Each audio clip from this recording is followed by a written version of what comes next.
despite what their moms told them. They just aren't talented enough for radio.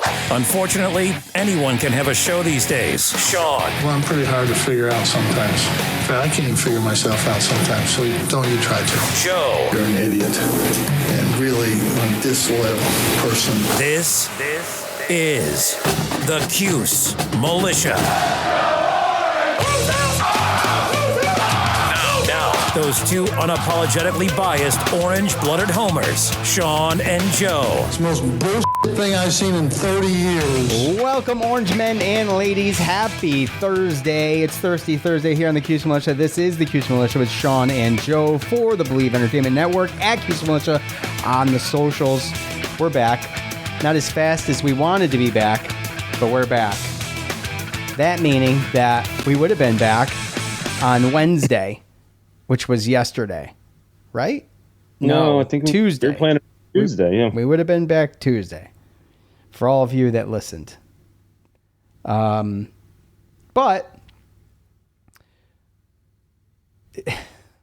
as all of us are well accustomed to unexpected disappointments, Boeheim's Army loses by 3. And had they made some free throws, not turn the ball over, and actually change their shot selection just a touch, probably could have easily come back and won that game. But hey, I'm not on the court. I'm not a coach. I'm not a player. So it is what it is. Summer basketball came and went as quick as we did. So not ideal, but it's too bad you invest that time, that kind of time, and that kind of energy into those kinds of players, and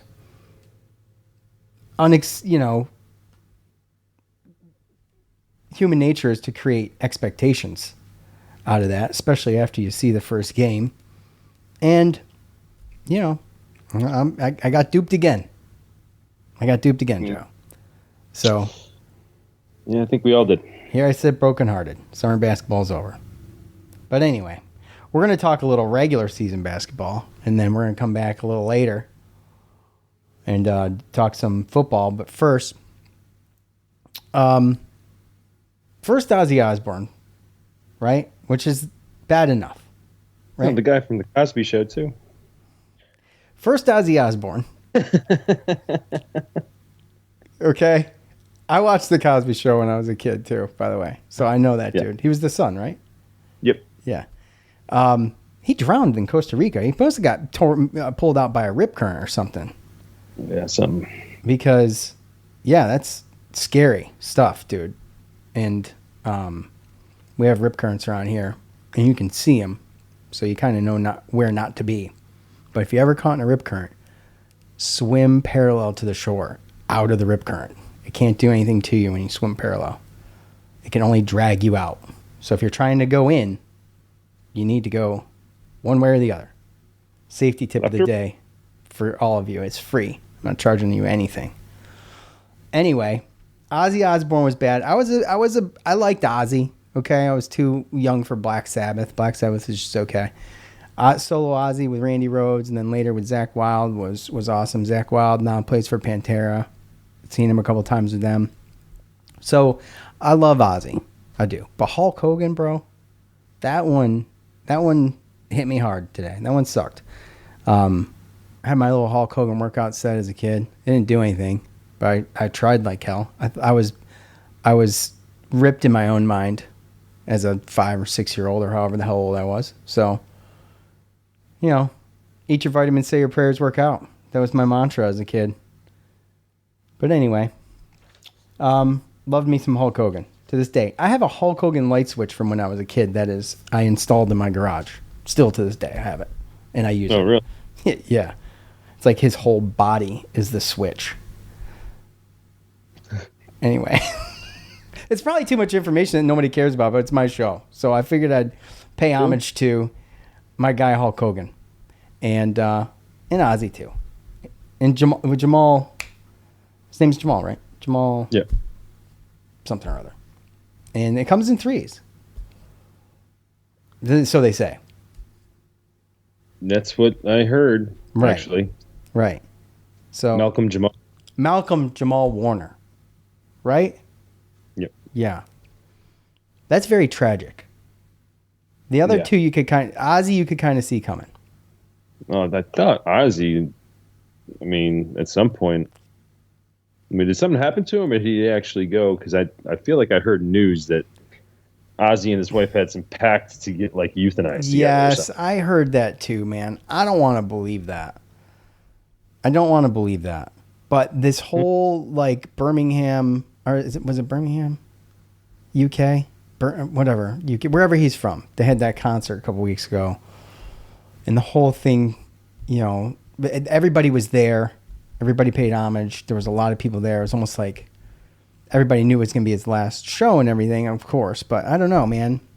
It's a little suspicious. I really hope not. She's still around, so if that's the case, she didn't hold up her end of the bargain. It's kind of messed up. Well, either way, I don't want to speculate. That's just what I heard. I know. It's not speculation, really, because I heard the same thing. So, anyways. Yeah. But, yeah. And then I hear, this isn't a pop culture show. I'm not trying to make it one. But I heard Bruce Willis is like, he's at the point now where he doesn't even know he was like a Hollywood icon. That's sad. Yeah. It's crazy. Amen. He doesn't know that he's part of one of the best non-Christmas movies ever. You mean Christmas? Thought you were going to say it the other way. I mean, I don't know. Like, we did this a long time ago. We went over this, I think I submitted a little bit too eventually. Die Hard is because the votes told you different. True. Yeah. I'm definitely, on the, I'm on the losing end of the votes. A little contrarian view, if you will. But semantics, really, but it is, but it's just not a Christmas movie to me because it's not about Christmas. It just happens around at a Christmas party. Right. Yeah. That just doesn't do it for me. However, I do watch it every Christmas Eve. Right. Because they play it on Christmas Eve. Because I own it and I play it. You don't have to. The channels do it. Oh. TV for you. Interesting. Because they know. Is Gremlins a Christmas movie? I believe so. Yeah. I think they play them back to back. Die Hard and then Gremlins. They might. I'm just trolling. What we're talking about might be a little bit more interesting than what we're about to talk about, but I digress. So we're here to talk about the new Syracuse basketball team that's going to be coming in at the end of the year, and brand new, pretty much brand new. And this is my contention with college basketball mainly because there's less people, right? Because the team's way smaller. We're gonna have to learn all these new names all the time. It's more work than I signed up for, first of all. Second of all, me, I don't pay attention to anything all summer. So, yeah, getting up to speed sometimes is, if you do a show, you're supposed to know what you're talking about. But I really don't. I just have the show and I have you. So sure. if it wasn't for Joe, I wouldn't do the show. If it wasn't for Joe, I wouldn't do the show. But Joe's, appreciate it. He's got, gets his panties all in a wad after it's been a while. He's very patient this off season. So, stop, come on. So anyway, I don't. There is only two returning players that any of us are going to know, and that's J.J. Starling and Donnie Freeman. And thankfully, Donnie Freeman's coming back. He did not get a fair shot at what his potential could have been last year. Well, really missed him. What, like a third of the way through the year for the rest of the season? I mean, it was unfortunate for not just Donnie Freeman, but the team and the fans alike, and suffering a really disheartening, disappointing season again for the basketball team. And trying to get back to that standard. Got some decent transfers in. First, we'll talk about the transfers out. some names you do know that won't be back this year. And most of you probably already know this, but that's okay because we're just having fun. I was going to preface that, right? Like you said, like everybody already knows this except for I just found out. Well, yesterday. And this all happened after, the last podcast in March, right? So I think we did know that some, the incoming freshmen coming in, but we could do a refresher on that. But the transfers in and transfers out was all since the last podcast in March. So yeah, that's crazy. So Naheem McLeod is out. Which that one's weird because Naheem McLeod and what's his name, Eddie Lampkin, they both supposedly didn't have any eligibility, but I guess they were putting something in the NCAA to get an extra year, and they both put themselves in the transfer portal. So I don't know if they got an extra year or not. I don't know what the deal is with them. The last I checked, they didn't go anywhere. So because I think they're waiting to see if they're going to be eligible for an extra year. So if they're eligible for an extra year, they're not going to come back. When you could, and that's too bad if Eddie Lampkin gets another year and he goes somewhere else. I mean, I feel like Eddie Lampkin was like a shining star last year. Yes and no. I mean, I think he was. He had J.J. Starling had Eddie Lampkin. I mean, he didn't do a ton in the tournament, but he all year he was a constant. You're right, and also he was the constant for the energy on the team as well. Sure, I think that was the biggest factor that he played, right? But again, and he could have had a better year too if he came into the season, in better shape. But because of an injury, he wasn't. By the time you get to the end of the year in conference play, he was really good. But I just feel like he was kind of like a 1-year Band-Aid for a center because we needed one, and I don't really think him or Naheem McLeod really fit the mold or like the model or like the vision of like what Red Autry wants this Syracuse team to be. So, well, once again, we're stuck in a position where we're centerless. Not really. Kind of. We can talk about it. Okay, well, let's talk about it. Chris Bell. This comes as no surprise to anybody that Chris Bell is not returning. In fact, I could have seen Chris Bell not returning 2 years ago, and he stuck with it longer than I thought, and I give him a lot of credit for that. He's going to Cali, so we're going to see him, right? We're going to see him this year, right? Yes, pretty sure.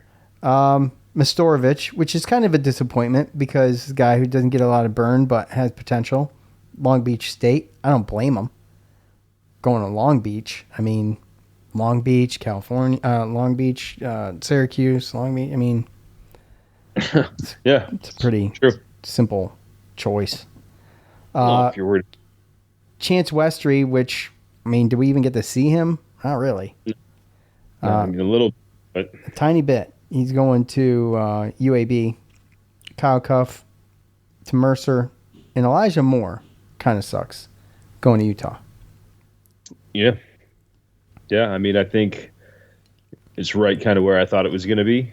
I'm not going to lie. I think that Kyle Cuff, I thought he could have been transferred to a better school, but I think that he's thinking like go to a school where you're really, really going to get all the burn, right? You're going to stand out. Right. You're going to stand out. You're going to have a chance to win your conference tournament and go into the NCAA tournament, which is, I mean, it's probably a better chance of doing that than. What does that say? If that's the reason, which could very well be, and we don't know. But as we have to piece together a team every year, it's kind of frustrating because you can't even gauge. You used to have some kind of idea, Joe, what it was going to be like coming into the next season.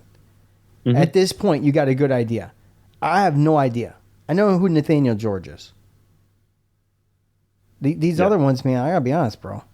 I don't know these guys. Yeah. To finish that off, Chris Bell, Elijah Moore, definitely thought they were going to be Power 5 transfers. So, going to be interested to see what they do with their teams. So, it'll be interesting. Yeah. Chris Bell is going to be the most interesting one to me. What was it? Just was he, just at the wrong place? Yeah. Sometimes Sometimes that's what it is. Because we've seen the really good Chris Bell. I want to say he's from California too. Oh, that's a good point. He is. I'm pretty sure he is. Yeah. Because I think we questioned why he was still in Syracuse at one point too. I mean, not because of all of the things that we see, but because of that. Right. I think we joked about it. Any of those other ones, does any of it surprise you? Does any of it surprise you, really? No. Can't be surprised at this point. You can't. You got to be numb to it by now, right? Right. Mm-hmm. Okay. And it sucks, like we brought it up before, it sucks because Syracuse basketball hasn't been, like, the past 5 years, hasn't been the level that, most Syracuse fans remember them growing up in the past, 30, 40 years. And we just remember, you get your random transfers that come in and got to sit out a year, but we remember watching teams grow together. And like you said, knowing, okay, all these guys are coming back, we're going to be damn good next year. Can't wait for that. Right, because you expect, they're going to be bigger, faster, stronger, and the team's going to be better. Right. So, but now we got to come in and we got to learn all these new faces, and we're not going to know what we have till the end of the non-conference. Yeah, that's frustrating. Mm-hmm. Non-conference is frustrating to begin with. Oh, yeah. You know what I'm saying? Mm-hmm. Where do you want to start then? Do you want to do... Let's do the transfers in. I mean, we kind of already know. Everybody kind of already knows who's coming in, right? It's not. Yeah. I mean, they might know this too. And in fact, probably if you listen to the show, you probably already do. And you're probably actually not even listening because you're like, I already know all this stuff. Yeah. You're like, you guys are wicked late. Yeah. I mean, even the recruits, like, you just burn through that. We know we got Sadiq White and Cayenne Anthony, right? Yeah. Luke Fennell, Aaron Womack. I think just from a bird's eye view from where we are, like, it's a situation where Cayenne Anthony's probably going to get a chance to prove himself and get burned, and Sadiq White's probably going to be expected to come in and play some defense, and the other two most likely will play during non-conference, but I'm guessing we'll redshirt. That's pretty much where we're at as far as that's. Yeah, exciting. And then we get to think about, well, who stays after next year? Oh, yeah, I'm not even thinking about that. You just got to go one season at a time at this point. True. All right, so we know Nathaniel George is coming in, going to be the man at the point, expected to run this whole thing. The dude's good, and that's exciting. He led the ACC in assists last year. Yeah, and right, he's a facilitator, and he does a good job with that. I just you got to imagine someone that has unselfish play like that has good leadership skills, and that's kind of what this team's been missing for I don't know, years. They don't have a guy. They don't have a quarterback on the court, and we've seen the product of not having leadership on a team the past few years. I think he's got a good opportunity to have this be his team. What is he year-wise? I want to say he's got 2 years or 3 years eligibility left. Oh, for real? Okay. Ibrahim Soare. Yeah. Soare. 6'9" Yes. forward, Georgia Tech. Also Georgia Tech. I've got two Georgia Tech guys. He's coming in as a second-year guy. Unless he redshirted, right? He was a freshman last year? Yeah, I believe so. It looks like he signed. Looks like Nathan George signed in 2023, and I think that Ibrahim Swari, it was the same situation. I think that they both came in together. 2023. So they both were prospects 2023 from Georgia Tech. Now, Ibrahim, he didn't play as much as Nate George did, but he's 6'9", 225, power forward, athletic guy, mostly defensive, guy. So hustle and all that fun stuff. Right. Okay. Nate Kings, who I'm not familiar with at all. Coming out of Oregon State. So a shooter though, which this team needs. Lefty. A lefty at that. That's awesome. Nate Kings actually is one of those guys that is got a chip on his shoulder. He started his career at a D2 school, won Conference of the Year, transferred to the College of Southern Idaho, and then after his JUCO, he ended up landing in Oregon State, tore his ACL that kept him out of the 23-24 season, and then last year as a redshirt junior, I guess they won 20-plus games. He shot 45% from the three-point line. So that's a big deal. That is a big deal. And it's kind of his last hurrah. I think he's a redshirt senior. 6'5", 190. I think that depending on – it says shooting guard, but, if we want to go small ball, go small, then I can see a situation where he could play, small forward as well. So – definitely a big deal, because we had a Chris Bell leave, and then we had to make sure that we got somebody in that could take that spot. What do you think about Taifing Diarra? Who? Come on, bro. Are you gonna leave me hanging like that? Oh my God, dude! Are you talking about? Oh my God, you found it? Taifing Diarra. Dude, it's not that hard to say, bro. Taifing Diawara. Okay, all right. Yeah. Well, I mean, dude, he's a 3-star, and he's dead. And he's tall, bro. 240, 6'11". And this isn't transfer either. This is a guy. He's technically straight out of somewhere. High school. Straight out of high school. There you go. Okay. Well, 6'11", 240. So I don't really know too much about him. He still has not signed his letter of intent, so I didn't know that we were going to talk about him. Or else we would have talked about him while we talked about the recruits, but oh, my bad. So here's how stupid I am. This is how unprepared I came. I'm sorry. This is how unprepared I came. I have a computer, but I have notes. So I just took and stuck with my notes. I'm like, well, let me get on the computer. I have a computer right here. Why don't I check the computer? And sure enough, the computer has more information than what I gathered with my notes. Yeah. So I saw it, and I decided to conquer the name, and I didn't do too bad, I don't think. No, I think you did good. Well, when I said we didn't really have a center, we have a center issue, and you're like, well, not really, we'll talk about it, and then you never did. Well, that's because I'm not there yet. Oh, okay.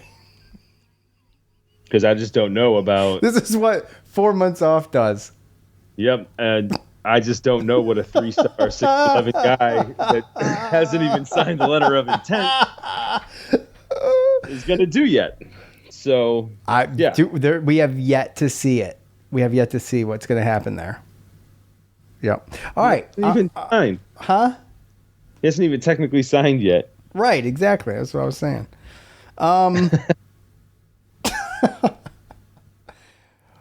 Let's see. William Kyle III.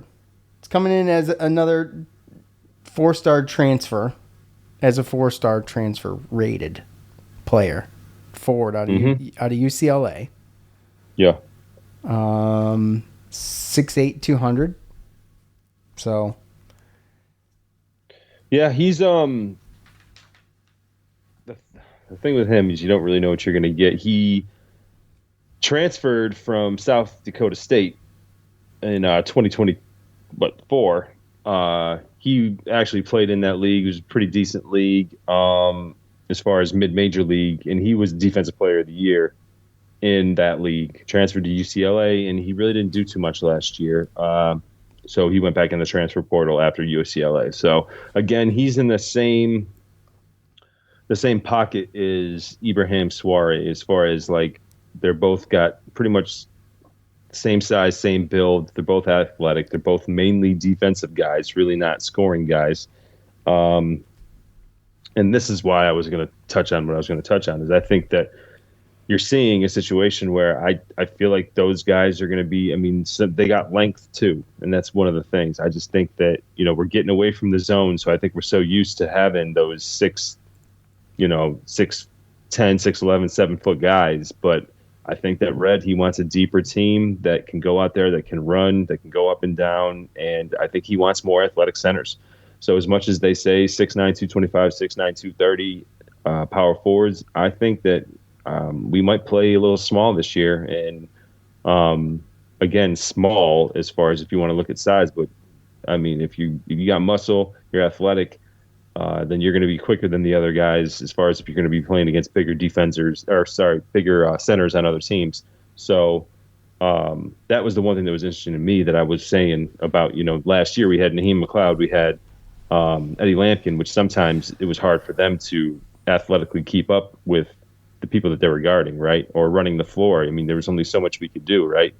You can't just sit there and go up and down with Eddie Lampkin in there. If you want to, use him, again, a lot of times they played the offense through him, but, you got to, sometimes that slows down the fast breaks, it slows down the offense, and I think that Red just wants to go.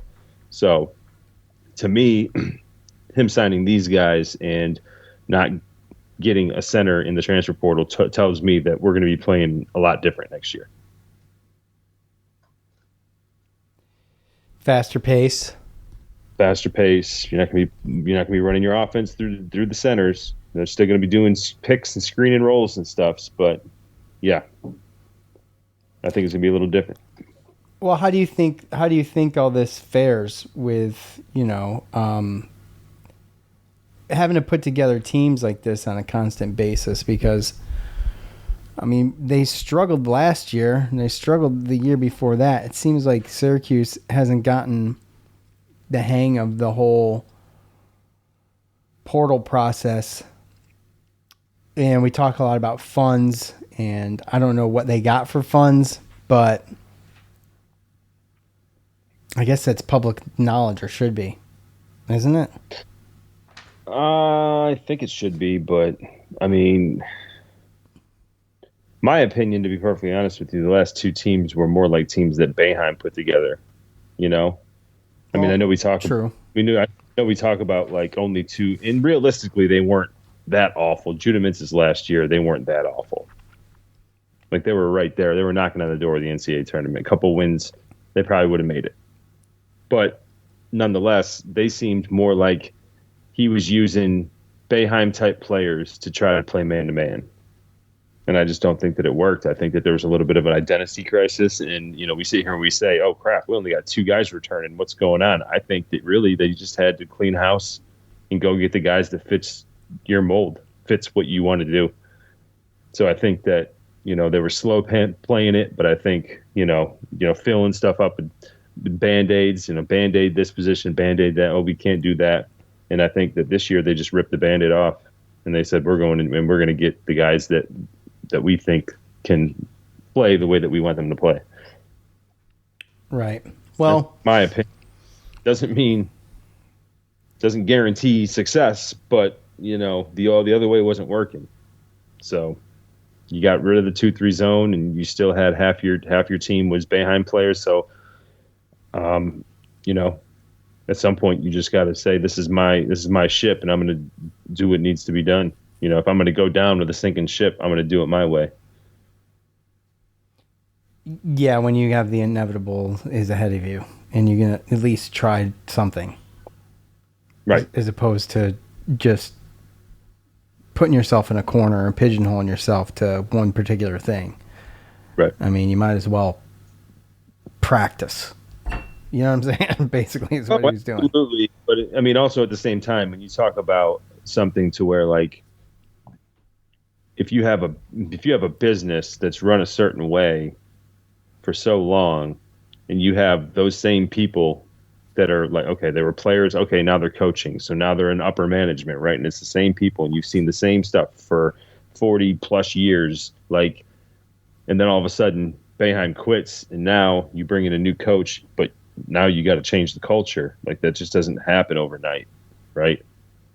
Everybody's still stuck on the same thing of what they're supposed to do, right? So sometimes it takes a lot to be able to change that culture. Just not just a snap of a finger. Right. Well, we'll just have to wait and see, as have fun with it, and just, you never know what can happen. I don't know.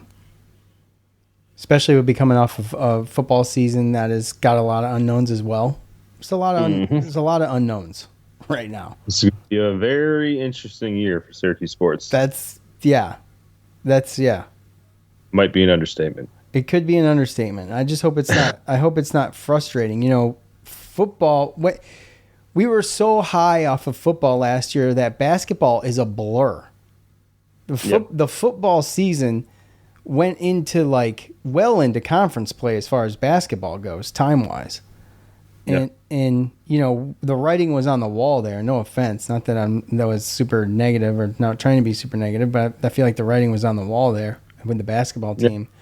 And, I mean, we kept hoping something would change, but right. And then your fallback all the time was, well, at least Syracuse football, was super successful and had a freaking standout quarterback, standout team.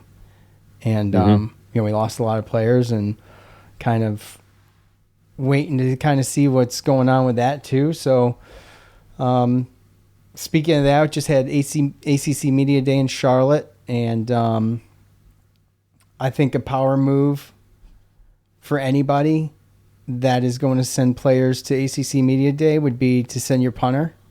Okay. If that doesn't grab someone's attention, I don't know what's gonna. Look, he could have been the only punter there, bro. Right? Yeah, I think that there was definitely no other punter from another team in there. I'll tell you that. So, but that's so punter you of us, right? Yeah.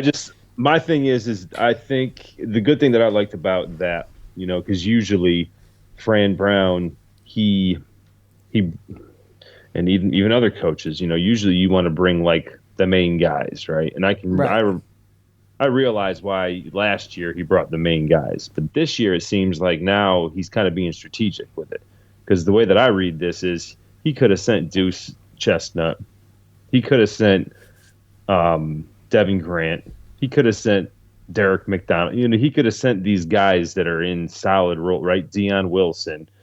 He could have sent these guys that have starting spots, right? And they're going to be the leaders of this team. But I think what he did is I think that he sent, I think the punter move was solid for sure. But also the other guys, Barry Buxton and who else? Ricky Collins, Dan Villari. Dan Villari. To me, that is because we've seen what Dan Villari can do, right? We remember him. He's caught some passes. We've seen him run the ball out of. Imagine if he can put that all together, catch a ball, and then run after the catch like that, right? Especially with Gadsden being gone. Barry Buxton, another guy that he has been high on, and he transferred from Nebraska. I believe he was a 4-star coming out of high school. And Ricky Collins, he named him the starter before spring game. He didn't play the spring game. He got some surgery on his hand for his thumb or something like that. And then during the offseason, we went and we got a transfer from Notre Dame, Steve Angeli, which somebody, I don't know who it was, there was some expert that was basically naming off who they thought the top 15 or top 10 quarterbacks in the ACC. And that guy Steve Angeli. He's a top 10 quarterback in the ACC, and we don't even know if he's going to start. So there's obviously, there's going to be a position battle. But to me, he sent 3 guys that he thinks that if they step up to their potential and their leadership, that this can help this team be a little bit closer to last year than what we might think, regardless of how hard the schedule is. So I think he's doing that strategically. I think that's good analysis of the most important part of Media Day for Syracuse, because everything else was just fluff. Yep. Yeah, you're not going to get per the usual. I'm not even just saying that, but I guess I just don't know what anybody gets out of ACC Media Day. Although it's fun to get for some people, okay, to get excited about football coming when it's the middle of summer. Okay, some of you, what it is. Some of you can't wait for the fall. Okay, I can. But, Guilty, dude. Shut up. Golly. So, I'm good for now. All right, I'm good for now. When it's here, and all of those things, I'll be ready. What'd you say? I said it's about to be here. So, dude, I got a whole nother month before we have to get serious about this. Barely. First game's August 30th. That's like more than a month away. It's fair. Right? And I feel like it's starting to encroach, actually. I know it's is August 30th, the last day of August? I think it is. Right? You do the knuckle thing? I don't know how to do it. I don't know what it is either. Anyway, it's encroaching into the summer. Like, just chill, bro. It's, the boys of fall, September, football. Yeah, not August. But once it gets going, I'm there. You know that. Yeah. It is what it is. We'll get back in our flow. I think it's going to be fun. Some of the unknowns is fun. I'm just like at the age where it's like opening up a gift. You don't know what it's going to be. It's like opening up a white elephant gift. Like a white elephant gift. It's the best way I can put it if you want to use that analogy. Like, yeah. What is it? Is it going to be a gag? Is it going to be, a fake wiener? What's it going to be? It could be a bottle of bourbon, Could be like tickets to the Syracuse, Tennessee game. Could be tickets to a Syracuse, Tennessee game. It could be a cookbook, Yeah. It could be emergency underwear. Could be a fake piece of dog poop. It could be fake dog poop. That's like right middle of the road right there. That's not a bad gift. I'm just saying, like, my thing is like with these quarterbacks, we have no idea. Like, we had Kyle McCord, and then these quarterbacks, it's like, I hope one's good. I don't know which one's going to be, but can't wait to see what they do because they're both dual threat. So, and Jelly comes from Notre Dame. He's had more playing time, too. So, I don't know. LSU. Yeah, I understand. But, he might have. Aren't we playing Notre Dame this year? Yeah. Okay. So that'd be right. There's a chip on the shoulder there. We all know about the chip on the shoulder. That's a thing. So 100%. Not that Ricky Collins is not as good or can't be or whatever. Obviously, they're the best guy for the spot is going to start. It's just that last year everybody knew who was going to start. It wasn't a question. Right. Yeah, and there's a lot of people that are like saying that Angeli's going to be the starter too, but they've never seen Ricky Collins. So that's, again, just goes back to the point of why Fran Brown would bring him to ACC Media Day. To try to get the best out. You know what I mean? Right. And everybody that went to ACC Media Day was great, by the way. Yeah. And you know how Fran said it a bunch of times, like it's not just like nobody's got a lock spot, right? Everything's a competition. Week to week's a competition. If you don't do your job in one of the weeks and somebody else does, then you're not starting that week. And that's just how Fran goes. And he doesn't really care either, like, just quickly. But if the Trevor Pena situation, right? We haven't talked about that, right? You and I talked about it privately, right? So, yeah, obviously there is a possibility that that he wasn't happy about something or whatever, and didn't want that spot or was trying to do something, and it's just like, well, they go, you move on. You're building a team. You don't need the distraction anyway. No, I think that's where he comes from. Yeah. Said Trevor was worrying about stuff that a player shouldn't have to worry about. Leave it up to the coaches. He said as much.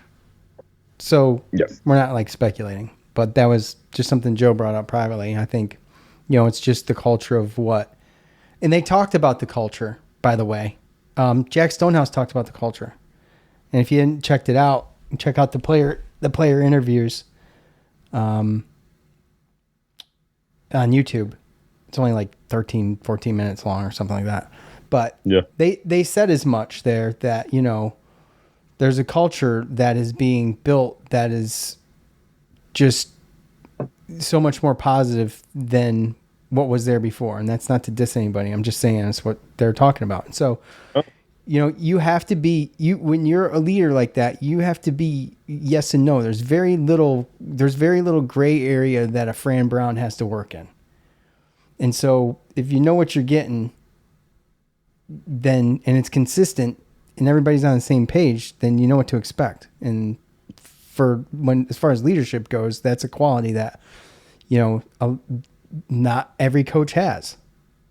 Well, yeah. And you can't also let the inmates run the asylum.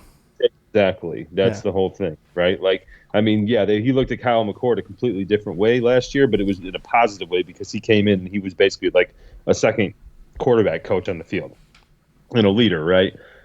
But there's been coaches in the past, not necessarily, I'm not talking about Syracuse, just in general, there's been coaches that literally, that kid's too talented. He's too talented. These kids are too talented. We can't let them leave. And they allow them to kind of control aspects of that team. Right.